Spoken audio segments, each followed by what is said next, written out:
On PM Express tonight, terrorism next door. Are Ghanaian churches safe? It's a key question that many have been trying to answer in the last few weeks since we saw a resurgence in attacks in our neighboring country, Burkina Faso. There's been one attack just this past Sunday where a church was burned down, attacked, 6 people killed, including a priest.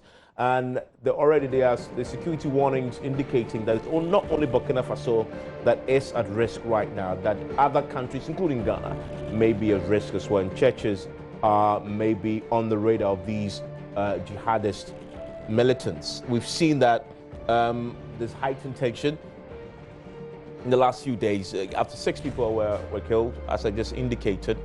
And it follows the security alert that we've seen and heard of, and indicating that Ghana, Ivory Coast, other countries along the West African coast may be targeted.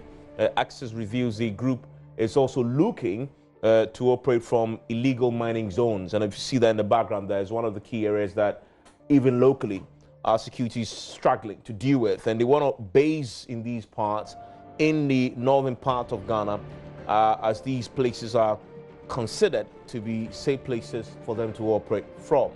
Now, we know that recently the latest attack happened 2 days ago. Several people we know have been killed. The attack is said to number between 20 and 30. Then they burned down the church as well, we've been told. Now, jihadist violence has flared in Burkina Faso. Many lives have been lost as a result in the last few weeks. But there's a fundamental question that we need to answer.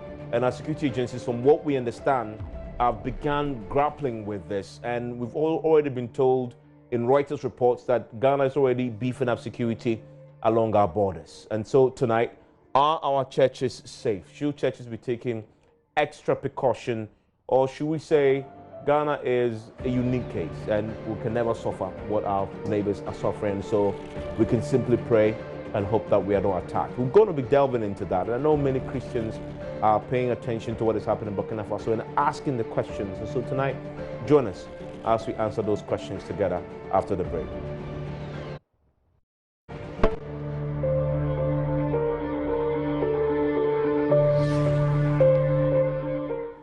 On PM Express tonight, my guest, Bishop Adai Mensah, he is spokesperson on security, the National Association of Christian and Charismatic Churches. Thank you very much, sir, for your time.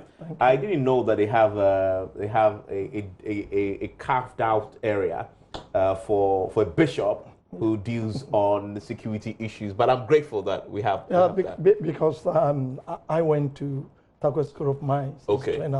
And security is part of the thing. But it's good that we do have that, because sometimes they say Christians, you know, just walk, let them walk over you, and you know, when they slap your left, turn the other cheek for them. And so we didn't think to be security we don't take security as cautious as we should. Well, you know, you look at the security in the church, looking back over the years.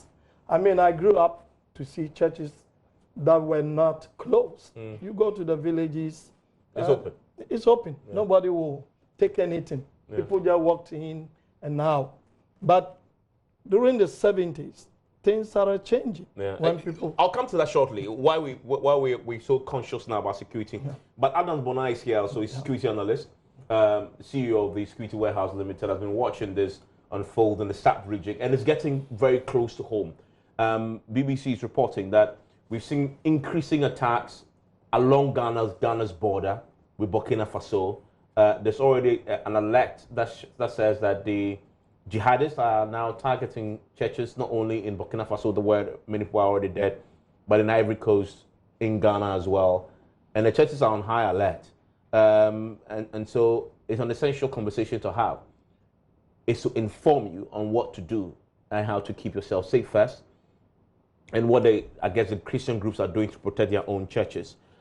Bishop, you were explaining why your position was carved out. And it's interesting, the historical, points that you're making on this, because it's important. Yeah, I mean, in the 70s, our churches started experiencing petty theft. And then in the 80s, it changed. Now in the 80s, you see that in Ghana here, churches started providing proper security doors and locking up churches. Then in the 90s, it took another turn. Then coming to the 2000, with the advent of mobile phones and laptops, Yeah. it changed completely. That in the church, for instance, people come in, steal mobile phone, and even offerings. Yeah. You know, sometimes you have a wedding and the gift for the bride and the groom. It's gone. Somebody just come in and then it's off. So that's when churches started taking security matters serious. Yeah. Because the idea is that in the average church, or the church is a place for God, and anybody can just walk in. Yes. You don't have to judge the appearances of people, whether he's well-dressed or decent or whatever, you know. And from that time, ushering ministry became very important, part of our church, trying to deal with these issues. And then eventually, these jihadis, which the Bible says something, I want to say something. Okay. It says that, for you are not a God who takes pleasure in wickedness, nor shall evil dwell with you. The boastful shall not stand in your sight. You hate all workers of iniquity. You shall destroy those who speak falsehood. The Lord abhors the bloodthirsty and deceitful man. You know, this is what I would describe these so-called Muslims, which in some other Muslims will say they are not true Muslims. You know, the point here is that as a church, we need to look back, because when you look at the church setup, we have open churches. We have church on the tree up to now. You go to some of the villages, we have churches in classrooms. We have churches without walls. You know, some are under construction, some are even conferences room, and some cinema centers and others. So this group look for vulnerable groups. You know, it's a soft target. Yes, where they see that the security is not, and nobody is suspecting anything. You can just walk in and then they will strike. And so I think it's appropriate that the government, I learned that the government want to meet the church leaders. Oh, okay. And we have to. Have they extended an invitation to the church leaders? Yes, I have information that that is being done. So because we need to be sensitized, and if people are well informed, at least, you know, security is a shared responsibility.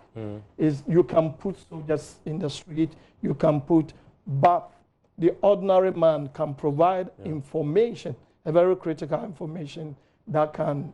One of the things we'll do tonight is help listeners and Christians wherever they are in this country watching us how to be vigilant. But let me bring you in, Adam Bona.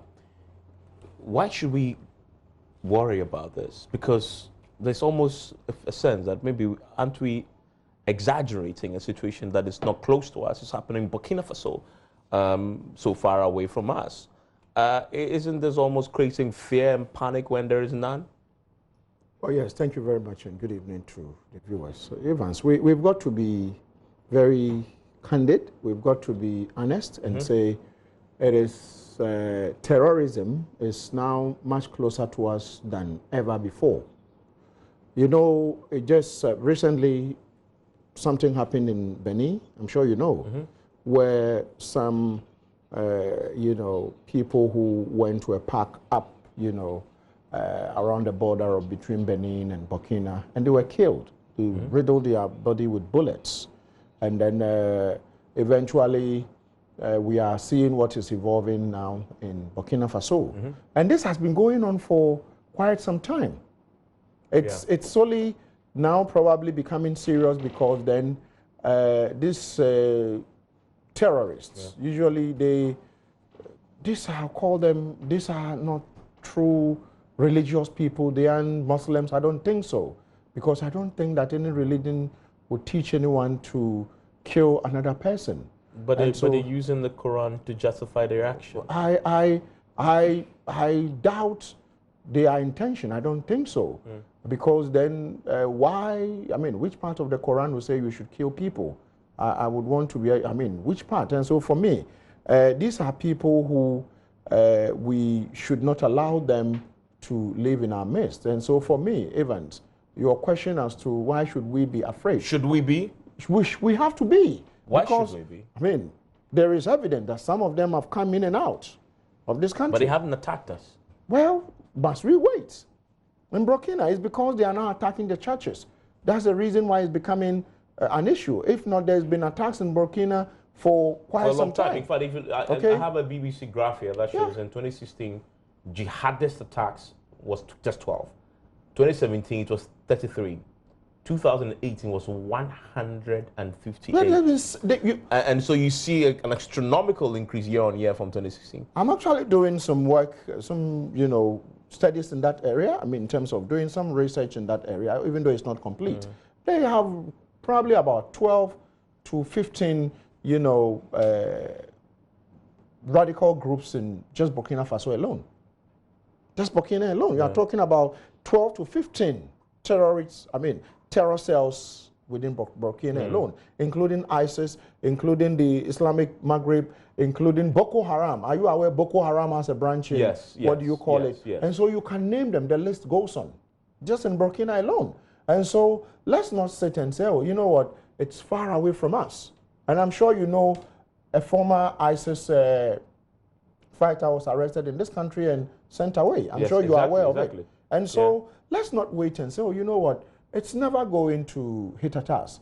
Till the day something happens, then we try to put in measures. Let's, as a matter of agency, work on how to protect everyone in this country, because then they keep changing the way they attack. In Burkina itself, they attack hotels. I'm sure you know they've attacked almost every sector.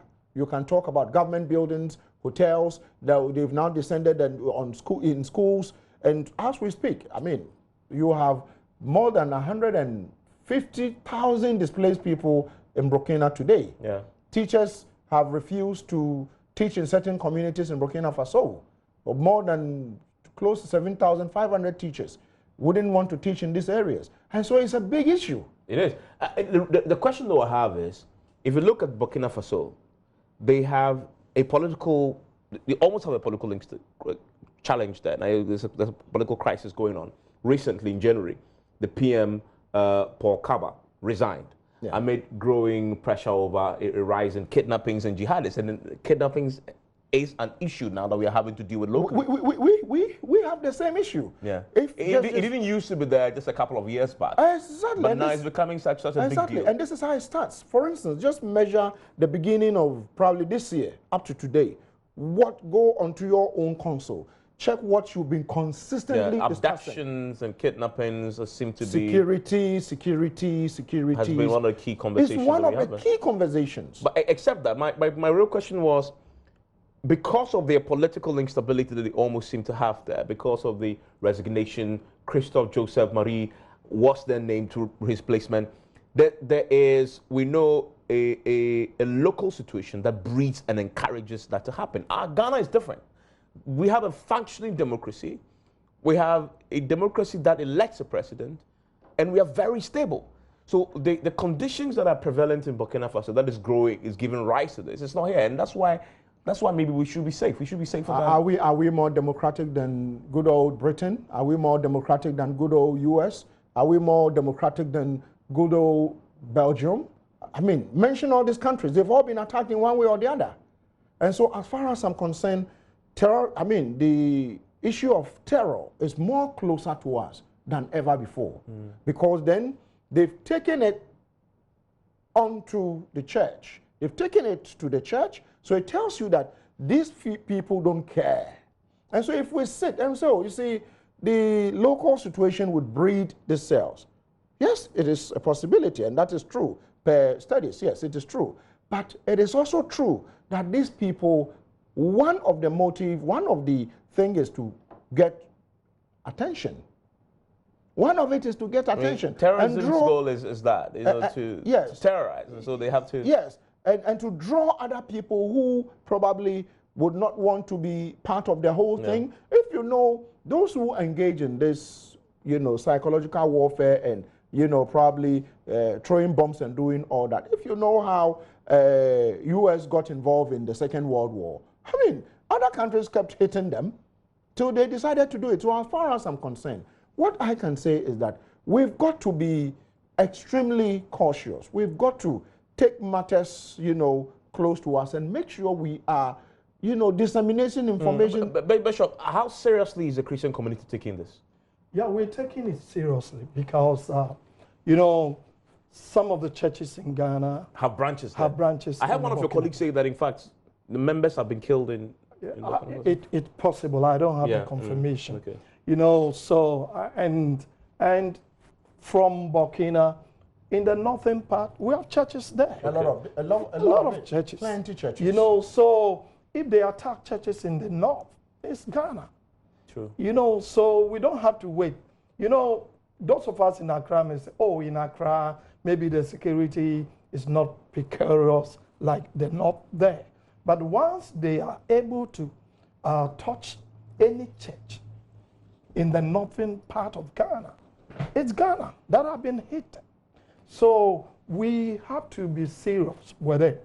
And I believe the first thing is education, because the church, when you talk about security matters, over the years, we've really not taken it serious. And I believe now we need to conscientize our people by education, give them orientation about security matters, who walks into the church, what is the bag he's carrying, because in the church is said that we have this perception that anybody can come to church, no matter how he looks. Maybe he can be even mad person, but the church is the place for God. I think all this thing needs to be changed. Really? But that would be an affront to the Bible. It's not really. Affront. We are using wisdom. Times have changed. I'll come to it, but this is fundamental. It goes to the core of what Christianity is. Wisdom is security. The Bible says wisdom is defense. But to the point that he could exclude people. No. Just because of... Not exclude, but one thing, if one situation can save a whole lot of people, I think we should. We are not going to come out aggressively. We will put things into place. Before you get in, maybe in the door, somebody is standing there. Gentlemen, please, can I check your bag? Or you drive in, can we check your car? Just simple, because one thing with this terrorists is that when they see that there is some form of security, they are also very cautious. They will not just walk in with impunity. I've followed what happened in Burkina. Most of the church they had no security. In fact, the one on Sunday, it was a mass, Sunday mass. And they just went in and blew it up. A mass, everybody can just walk in. So this attack is really helping us to really plan. So do I hear you saying that on the back of what is happening and the warnings you're getting for Ghanaian churches, the association is leading we're going to see churches introduce security measures in the church? That includes what? Searches? Yeah, let me come in here. I think churches have to now set security ministry. We have ushers ministry. Okay. That part used to, the ushers normally take up the security. There are few churches that have security. So now I believe strongly that every church should start, even if 3-man security team, depending on the size of the church, to start with. People who are trained to look, because when you are not conscious of security, you can be taken unaware. True. You know, because these people, their weapon is the surprise element. You know, terrorists, their weapon is the surprise element. When they are able to come in, bang, bang, bang, then people start running, haters scatter them, you know, then the other group also will join, you know, especially when they have, it's well coordinated, you know. So churches should have ministry of security. People trained to look, you know, who have the eye to look, the ear to look. Somebody walking in, oh, gentlemen, please, can I check what is here? You know, meanwhile, there should be also communication, to the communication, because security is a shared responsibility. That is to the congregation. To the congregation. Pastors must educate them that now, I mean, you may lose a little bit of comfort for your personal security. So if you are coming in and the men outside say, oh, they want to check what is in your bag, don't, should be understanding. Yes, don't be offended. Okay. We are all. In other words, we are in the territory now where when you're going to church, you need to be prepared to be searched. That is it. For the collective security of everybody else. Exactly. And that one should come with orientation and trying to conscientize the people. You know, because people easily get offended in the church set up. Oh, let me go away, this and that. But when we have understanding that what we are doing, security also is a collective effort. It's not individual. You know, individual may do their best, but when we all are involved and we all have a stake, we know that this is all about us. Everybody will contribute. In Uganda, I understand that in churches in Uganda, they have body scanners.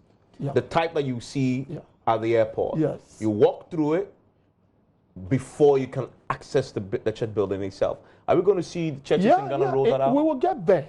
We will get there because some of the churches in Ghana now, we have CCTV. You know, not all can afford, actually. That's what I'm saying, that we also need to manage our expectations so that it will not, if we're trying to lump all church, some churches could afford, others, just simple security check-up can help a lot, you know.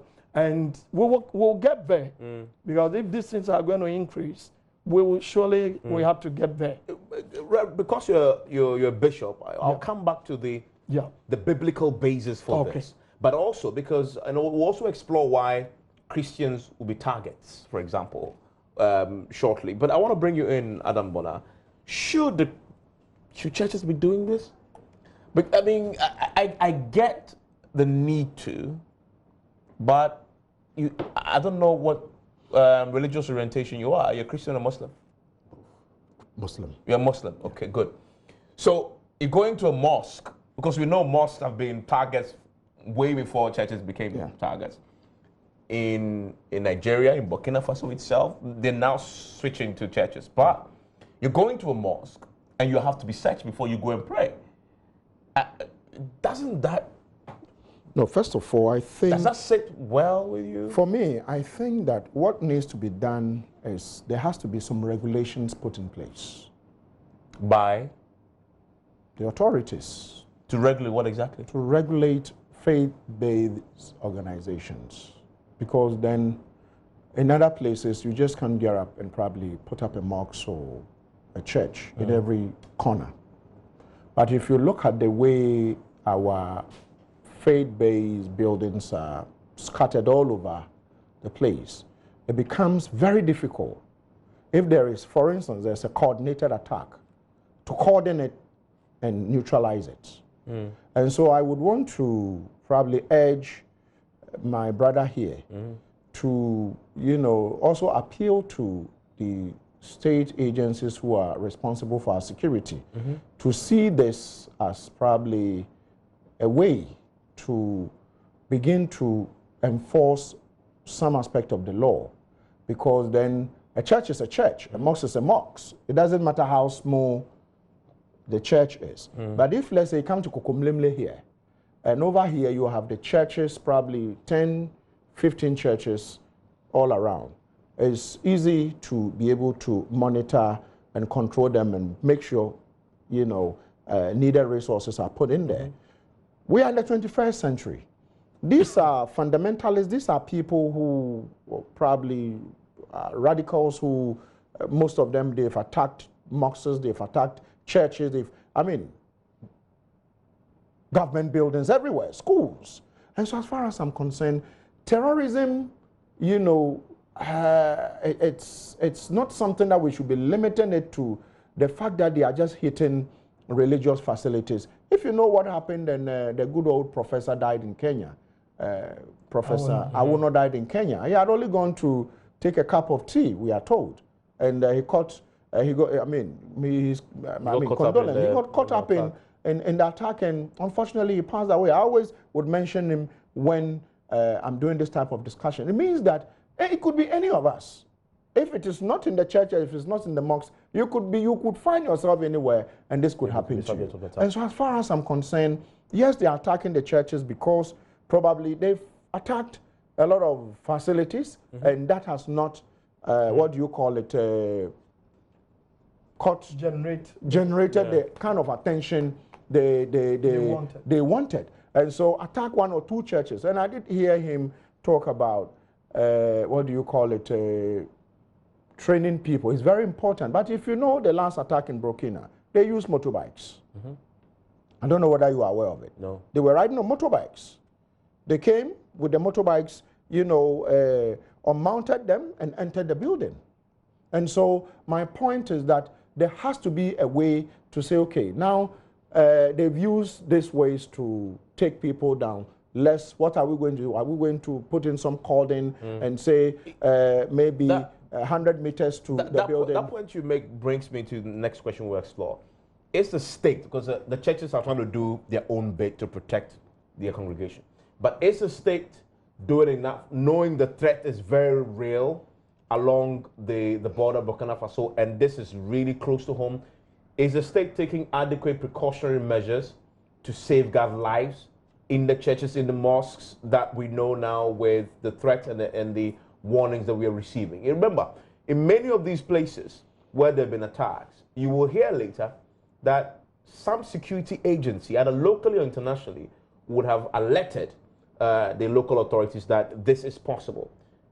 Even the 9/11 case is an example. They had hints it will happen, but they still didn't act swiftly enough to stop it. And so we'll be analyzing the state's responsibility in this, and then we'll discuss your own role in this, but the biblical basis for this as well. Remember that the churches, this is a religious thing as well. The jihadists are attacking the churches for a reason.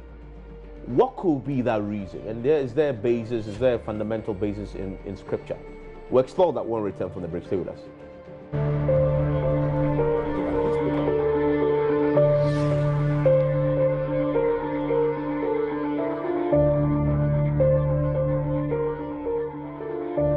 My guest in the studio, Bishop Adai Mensah, spokesperson in security with the National Association of Christian Charismatic Churches.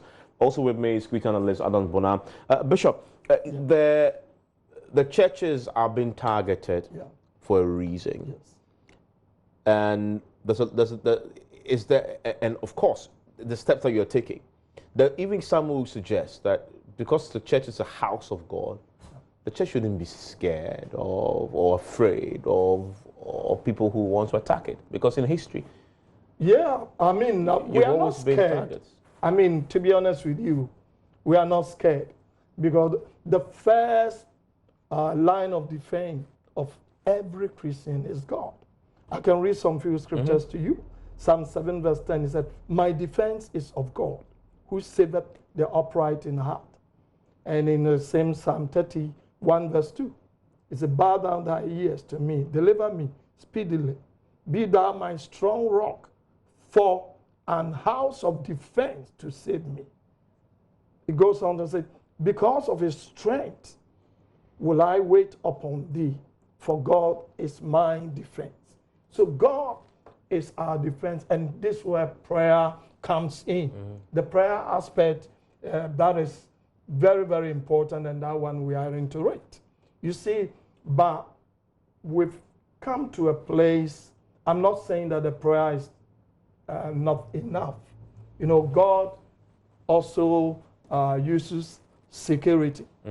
You know, because in the days of Nehemiah, when they were building the temple wall and Sanballat and Tobias, the Arabs attacked them. What they said, what the people were working, holding through it one hand, and also a weapon, one hand. That's security in that place. You know, so it's not a new thing, but we will take it up. Our God will help us. I believe strongly this thing, God will help us, and it will be a thing of a past. We strongly will deal with that. I want to encourage believers that they should come to church. They shouldn't be afraid, because we have a God who is stronger than all things. You know, and he will not dwell, and evil will not triumph over righteousness. Wickedness will not triumph. The wicked will never triumph over the righteous. And that is the bottom line of the word of God. And so, but while we do all these things, we also take some precautions, which is important.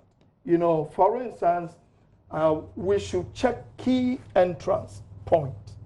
You know, key entrance point, there should be lockdown procedure.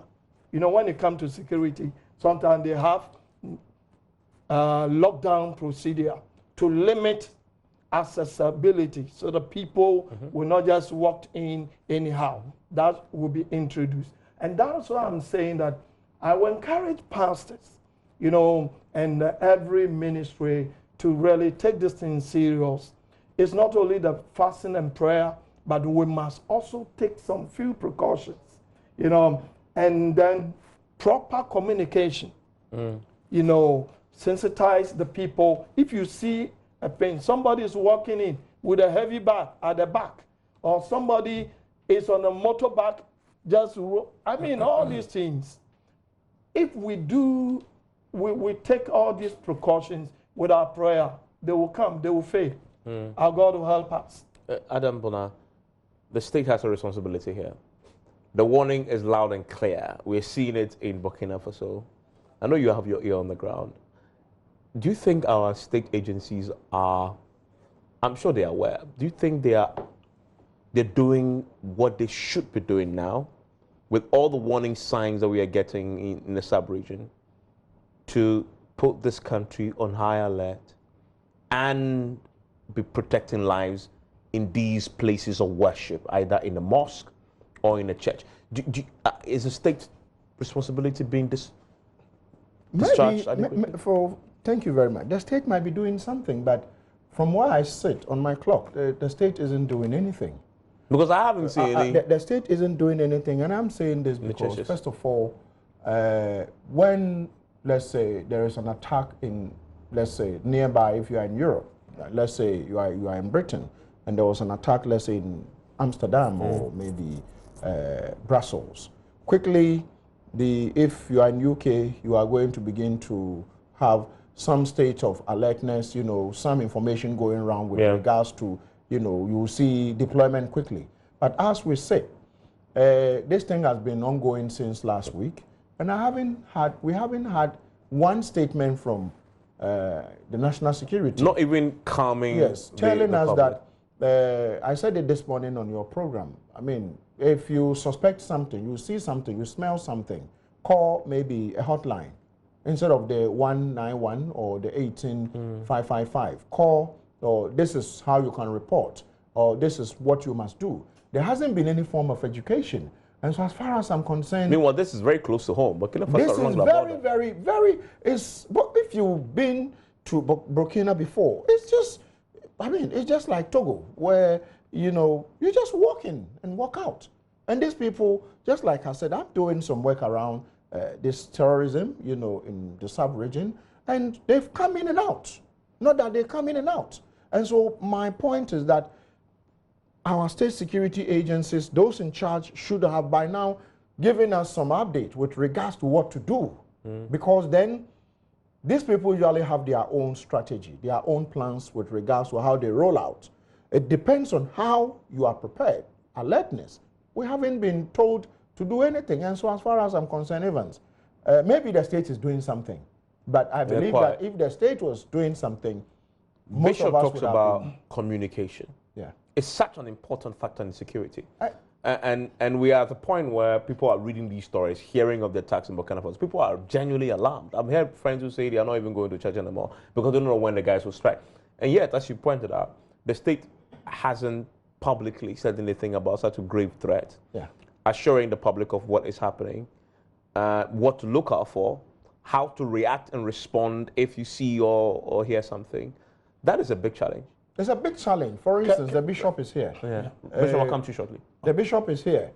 This morning you have Reverend Dr. Opuni. Yeah, Opuni, yes, from Pond, who was the former Christian council boss. On the show, yes. On your show, your morning show this morning. And I believe that as of this evening, the security agencies, or those who are in charge of our security, have not actually met, you know, faith-based groups. Have they met you yet? Not yet. No, not yet. They haven't met them. I was expecting that this is probably limiting it to just the church. You call you should have an interfaith discussion. Because remember, if these people come in and they are some radical Muslims, they are going to be going into a mosque first or something. Yeah. Or instead of they might be praying in a mosque. Exactly. And an imam could spot them and alert. Yes. And so there should be that interfaith dialogue. Call them, let them know we are almost at a crisis point. Looking at what is happening in Benin, what is happening in Burkina Faso, Cote d'Ivoire, and Niger, and the rest. It's now closer to us than before. Mali. And so this is what we've got to do. This is what we should be. If you see this, let us know. Let's do this. But we haven't had anything from them. Yeah, I'm very disappointed with our parliament. Because when there was an attack at Christ Church in Australia, our parliament came out to condemn it. You know, but it happened at Malaysia, about 200 and something Christians murdered. Nobody. It happened in Burkina, close to us here. And up to now, we have our parliament. They'll tell you they're on recess. They're on break. I mean, what is a recess? You know, a statement. It's a statement. Yes. You know, assuring, like you're saying, if leaders come out to make statement, you know, with the same vim and energy that Honorable Ras Mobrak, you know, sponsored that bill. I mean, it should be. You know, it gives an assurance. Yeah. It gives an assurance to the public. At least if Parliament has come out and make a statement, you know, people will calm down. And to me, I'm very, very disappointed by that. You want to see far more than there is even nothing wrong to recall Parliament because of what is happening in Burkina. There's nothing wrong recalling Parliament to recall Parliament and let Parliament bring in the Interior Minister to brief them on our behalf. There's nothing wrong recalling Parliament. There's nothing. They shouldn't always be recalling Parliament to come and approve loans and contracts. Because this is where I say it's disappointing, to say the least. It's disappointing. And so recalling Parliament and letting Parliament probably, okay, what do we do if you need to maybe approve this or approve that or brief Ghanaians as what to do? Because you have a parliament, you live in a constituency, I live in a constituency. Everybody here lives in a constituency, isn't it? And so we have reps. Recall all of them. Any of them who refuses to show up in Parliament, let us know. We vote against the person in the next elections. And so as far as I'm concerned, I think the leadership of this country should live above, where we currently find ourselves. Yeah, and I believe also that there should be some communication guidelines, what to do. Yeah. You know, because this is not only church. Once the attack is close, it can be a market. Anywhere. So people should be conscientized. I mean, there should be some education. It's almost as if we are not taking this seriously now. You know, we've never taken this seriously. Education. Like I'm saying, among the ordinary man, so that when he sees something suspicious, he can report. Yes. You know. But isn't this a reflection of our society? We are not security conscious journalists. But times are changing. Now they are kidnapping people in this country. Like I said, what is the most topical issue when you guys were playing, you were having, there was a music, on your network before, and one of your guys started laughing and told us why you know, that's soundbite. It tells you that, you see, we find ourselves at, you know, a time where security is becoming everything. And so for me, I've said it, and I'll say it here again, the next election is going to be decided on the backdrop of security. The next election, it's not going to be who is building more roads. It's not going to be who is providing more. It's going to be who is going to guarantee Ghanaians enough security, safety.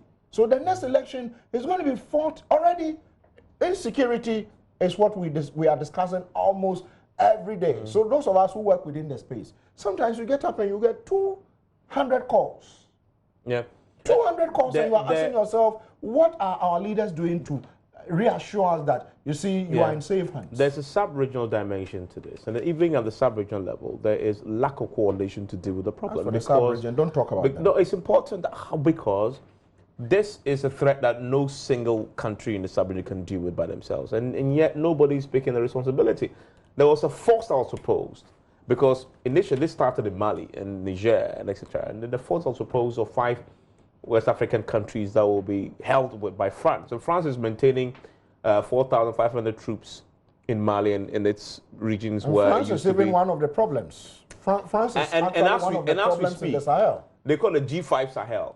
That's Niger, Chad, Mauritania, Mali. They still haven't found a way to pull that force together. That's what I'm saying. France is, I mean, I don't want to go into that dynamic. I don't want to go into it. But Ghana and Nigeria ourselves seem to be the leaders in this field when it comes to. We still haven't taken initiative on this matter. The point is that I mean, this issue probably we need a lot of time to discuss it. The truth is that the sub-regional leaders should have by now given us a policy framework, told us what we should do. But this has been happening for a while. That's true. And zero. I haven't heard anything. I mean, even with the issues of kidnappings alone, we haven't heard anything from ECOWAS, because then there is some treaty that says that people can come in. And so if they are Nigerians, Malians, you know, people from Burkina or Cote d'Ivoire who are crossing into Ghana, or Ghanaians crossing in, there's a treaty that says you can go and stay there for 90 days without any restrictions at all. But that treaty that set us up and by our leaders, they didn't put in anything to say, we are going to be able to share intelligence. Have you heard that, you know, some form of intelligence has been shared? They do share that one they do. And, well, the truth is that they do. When I hear him say they do, if they do, okay, as far as I'm concerned, the form of intelligence they share have not been able to yield much. Because if they are sharing intelligence, I would have expected that what you are seeing around the Sahel shouldn't be happening. What we are seeing around the Sahel shouldn't be happening. Reverend? Boko Haram started in Nigeria in the 70s. You know, he didn't just start yesterday. It started in 70s, 80s. It changes the ideology, you know, but it's still, and then basically what my problem is, in this country, we talk, we do little. True. We have so-called security aspect, they talk, but you just weigh what they say, no substance. And we expect to see more action. You know, that's what I believe. That go to the ground and get the job done. You know, now with this case, for instance, it's something, if you don't handle it well, also panic sets in. And then also it's another problem. It's not going to help much of us. So basically what I will say is that, well, we want the Minister of Interior should come out with some guidelines, what should be done and what not to be done, where you should go. All those things are very important. You know, and then whatever security measures. But I also must say that it's not all security matters that have to be discussed in public. That is what we need to know. We need to know. Sometimes when we don't know what is going on, also we also as people. But except that in this case, because we know the threat and the fear of panic, the state agencies must surely do something. Adam, very finally, what would you say is our collective responsibility as citizens? I mean, Who will be going to places of worship on Sunday and Friday? Very briefly. For the, I mean, for instance, the churches, what I would do is that there should be proper rearrangement, rethinking. They have to undo a lot of things. The way they sit, if they have people they have trained, usually you go into a church and, you know, people, those who come early sit in front and those who come late sit at the back. What happens is that those who will do these things will not come early. If you understand what I'm trying to say. Those who are likely to attack you will not come early. Yeah, except if you want to... They will wait when the place is packed. Except if you want to attack the pastor. Exactly. You might come early and sit in front. They will wait when the place is packed. Then they sit behind. Yeah. And so mine is that those they are going to train, they would have to make sure that these people have that eye to be able to spot a target. And also, you know, in terms of citizens, we currently don't have any emergency number we can call apart from the 191 or the 1899555. You know, where we can call. But if you see something, you smell something, you have to say something. Call say something. Call, you know, this numbers, and I think the most important thing we can leave you with is be vigilant wherever you are. Do not take it for granted that you're in a place of worship, house of God, and so you are safe. Listen, we've seen it in many parts of the world. Burkina Faso, mass people were receiving the word of God, communion, and they were bombed into pieces.